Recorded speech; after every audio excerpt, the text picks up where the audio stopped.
নমস্কার বন্ধুরা, আজকে আবারও একটা নতুন ভিডিও নিয়ে এসে গেছি উজ্জয়নের। আর আজকে দেখো সকালবেলা আমরা টোটোতে করে বেরিয়ে পড়েছি গড়কালিকা মন্দিরে যাওয়ার উদ্দেশ্যে। এই গড়কালিকা মন্দিরের পাশেই কিন্তু একটা গণেশ মন্দির আছে। উজ্জয়নের যেরকম মহাকাল মন্দির যেরকম যেতে হয় পুজো দিতে, আশেপাশের মন্দিরগুলোর মধ্যেও কিন্তু গড়কালিকা মন্দিরও পড়ে। এটা হচ্ছে একটি মায়ের মন্দির। চলো, ওই যে গড়কালিকা মাতা মন্দির, চলো তোমার মন্দিরের ভেতরে একটু ভেতরটা ঘুরিয়ে দেখাই আর মায়ের মূর্তি দর্শন করাই তোমাদের। আমরা টোটোতে করে চলে এসেছি। টোটোতে ভাড়া নিয়েছে আমাদের কাছ থেকে 300 টাকা গড়কালিকা মন্দির, তারপরে বাদবাকি যে আশ্রমগুলোও রয়েছে সেগুলোতে যাওয়ার জন্য আমাদের কাছ থেকে টোটাল 300 টাকা নিয়েছে। এটা কিন্তু যাতায়াত ভাড়া একসাথেই, মানে যেতে আসতে দুটোরই একসাথে ভাড়া 300 টাকায় নিয়েছে। আর এখন মন্দিরের ভেতরে চলছে হচ্ছে মায়ের আরতি। মায়ের ভিড়টা দেখতেই পাচ্ছ, সবাই মন্দিরে এসে দাঁড়িয়ে রয়েছে, কেউ কেউ পুজো দেবে আর কেউ কেউ দর্শন করতেও এসেছে। তোমরাও চাইলে পুজো দিতে পারো, বাইরে প্রচুর ডালার দোকান পাবে। আর দেখো এখন আরতি হচ্ছে, আরতিটা তোমাদেরকে একটু শোনাই, এত সুন্দরভাবে আরতি হচ্ছে মায়ের।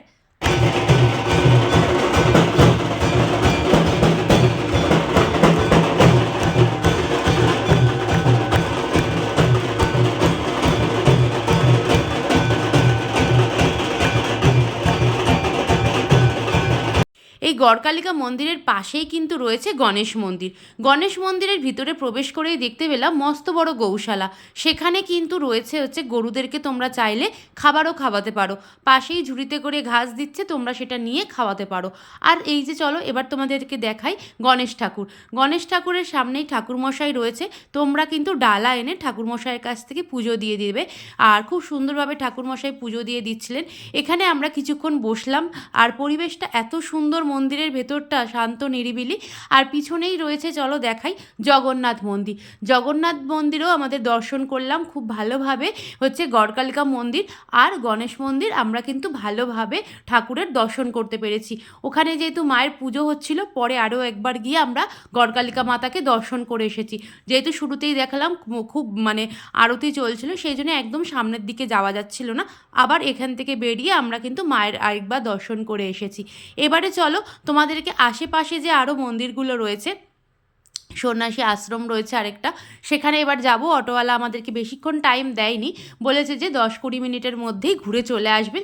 যেহেতু আশেপাশের সমস্ত মন্দির উনি আমাদেরকে ঘুরে দেখাবেন, সেই জন্য একটু তাড়াতাড়ি করতে বলেছে, নাহলে দেরি হয়ে যাবে। আর এখন বাজে হচ্ছে সকাল প্রায় 10টা মতো। তাড়াতাড়ি এসছি। আজকে দেখলাম যে এখানের ওয়েদারটা একদম মেঘলা করে রয়েছে উজ্জয়নের, আর বেশ ভালো লাগলো। আর এখানে গরুগুলো রয়েছে একদম মস্ত বড় বড়, দেখে ভীষণ ভালো লাগছিল। অনেকেই এখানে এসে পুজো দিচ্ছে আর গরুকে কিন্তু খাওয়াচ্ছিল।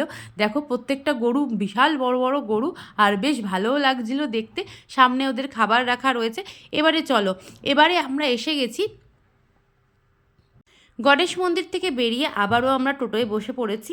আর এবার আমাদের গন্তব্যস্থল হচ্ছে মহর্ষি সন্দীপনী আশ্রম। এখানেই এখন যাব। এই যে মহর্ষি সন্দীপনী এই আশ্রমে এখানে এসেছি। এখানে এসেই দেখলাম পুজো দেওয়ার সেরকম কিছু ব্যবস্থা ছিল না, সামনেই প্রচুর ফুল পাওয়া যাচ্ছিল। তোমরা এখান থেকে চাইলে ফুল নিয়ে নিতে পারো। ফুলের ডালা খুব বেশি দাম ছিল না, 20-25 টাকা এরকম কিছু ফুলের ডালা ছিল। আর এদিকে বাদিকে জুতো খুলে তোমরা যেতে পারো। আর দেখতে পাচ্ছ যে এখানে মানে ঝুড়িতে করে গোলাপ ফুলের পাপড়ি বিক্রি হচ্ছিল। আর চাইলে এখানেও জুতো রাখতে পারো। আমরা টোটোতেই জুতো রেখে এসেছি, আর সেই জন্য আলাদা করে কিছু রাখতে হয়নি। সোজা এবারে আমরা চলে যাচ্ছি মন্দিরের মানে আশ্রমের ভিতরে। আশ্রমের ভেতরে গিয়ে দেখাবো তোমাদেরকে কী কী ঠাকুর রয়েছে। চলো এবার তোমরা সামনেটা তোমাদেরকে ঘুরে দেখাই।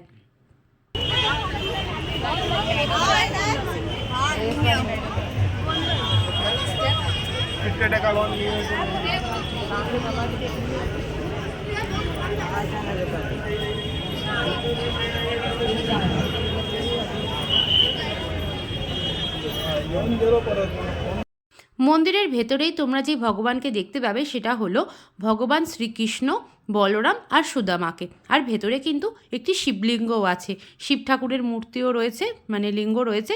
সেখানে দেখলাম অনেকে কিন্তু ঠাকুরমশাই দিয়ে পুজো করাচ্ছে। খুব সুন্দরভাবে আমরা ঠাকুরকে দর্শন করলাম। দেখতে পাচ্ছ এত সুন্দর ঠাকুরের পাথরের মূর্তি ছিল। আর নিচেই কিন্তু সামনেই একদম শিবলিঙ্গ রয়েছে। সেখানে দেখলাম যে মানে অনেকে পুজো দিতে এসছেন, ঠাকুরমশাই দিয়ে পুজো দিচ্ছে। খুব সুন্দরভাবে আমাদের দর্শন হয়ে গেল। এবারে আমরা চলে এসেছি একদম ভিতর দিকে। পাশেই রয়েছে একটা পুকুর।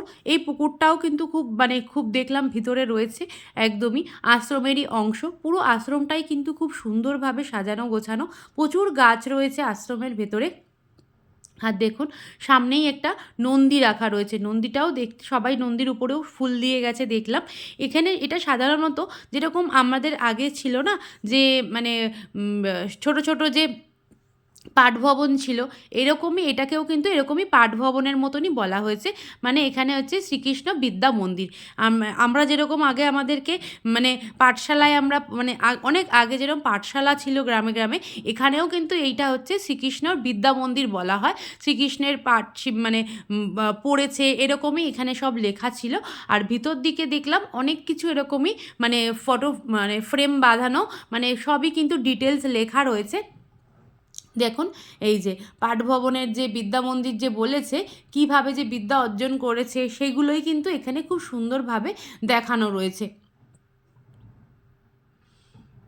তোমরা যদি কখনো মানে আসো মানে উজ্জয়নে, তাহলে কিন্তু তোমরা আসলেও কিন্তু দেখতে পাবে অবশ্যই। কিন্তু এই হচ্ছে সন্দীপনী আশ্রমে আসতে ভুলবে না, এসো কিন্তু খুব ভালো লাগবে। ভিতরটা এত শান্ত পরিবেশ, আর একদম নিস্তব্ধ আর ঠান্ডা হয়ে রয়েছে, আর বেশ ভালো লাগছিল। উপরে দেখো পুরোই ব্যাখ্যা করা রয়েছে, অনেক প্রচুর এরকম ফটো দেওয়া রয়েছে, প্রত্যেকটাতে কিন্তু আলাদা আলাদা কাহিনী রয়েছে, এবং উপরে সেই কাহিনী বর্ণনাও করা রয়েছে হিন্দিতে।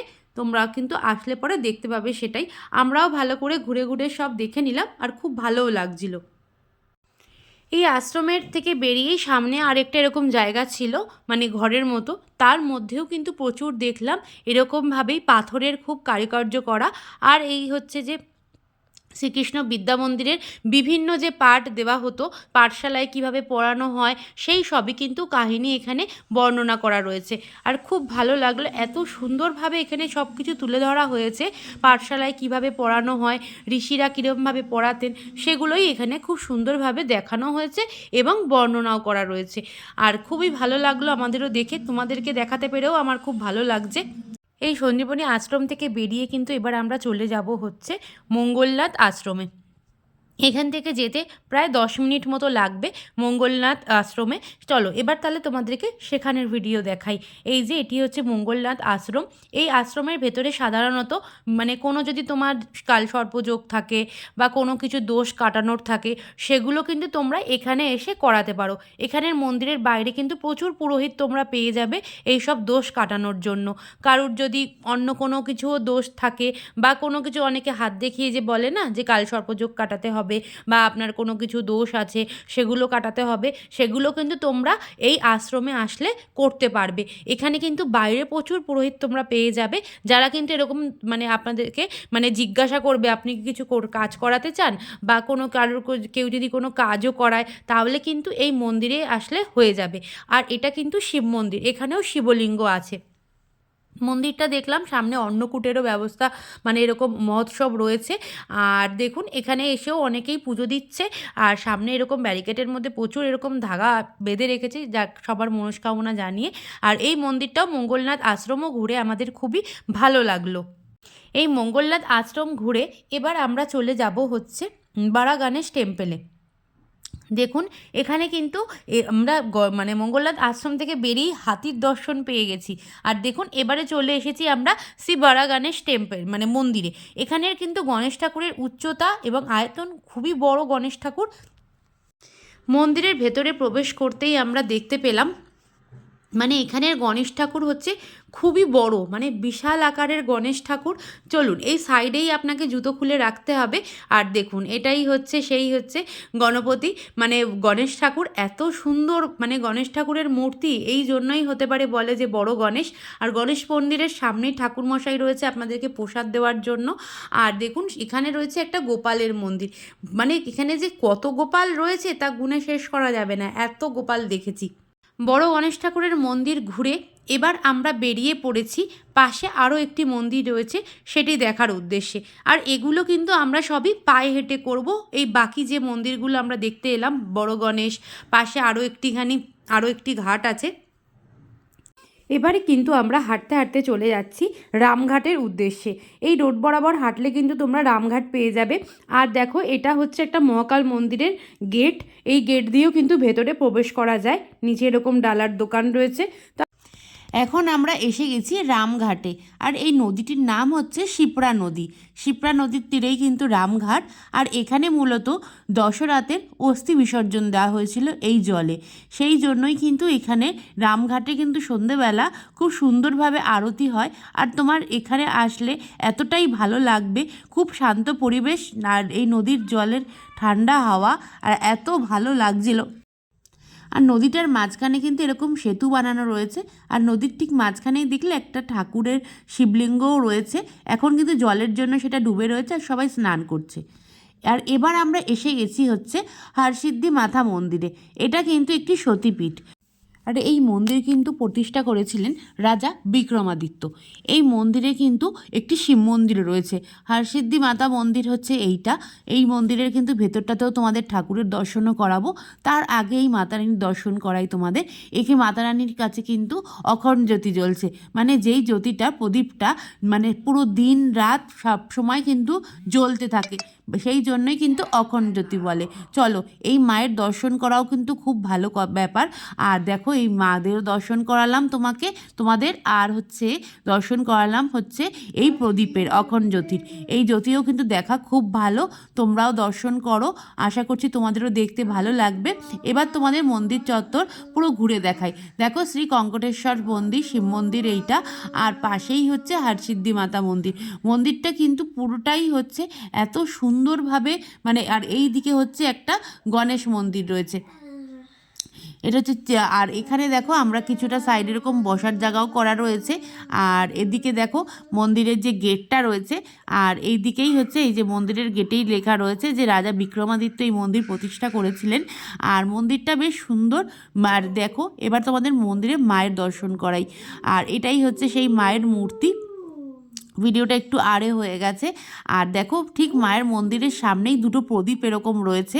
আর মানে বিশাল উচ্চতার প্রদীপ। এই প্রদীপ নাকি পুরো উপরে উঠে মানে তেল দিয়ে জ্বালায়, যেরকম শুনলাম। আর দেখো, এই যে হরসিদ্ধি মাতা মন্দির, আর এটি হচ্ছে সতীপীঠ একটি। মন্দিরের সামনেটাও খুব সুন্দর ফুল দিয়ে এরকম সাজানো রয়েছে, আর দেখতেও বেশ ভালো লাগছে। আর এই হচ্ছে সেই মানে প্রদীপগুলো। এই প্রদীপ আমরা কালভৈরব মন্দিরেও দেখেছি। আর আমরা যেহেতু তখন সন্ধ্যাবেলা গেছিলাম, সেই জন্য একদম জ্বালা অবস্থায় দেখেছি যে জ্বলছিল মন্দির, মানে প্রদীপগুলো।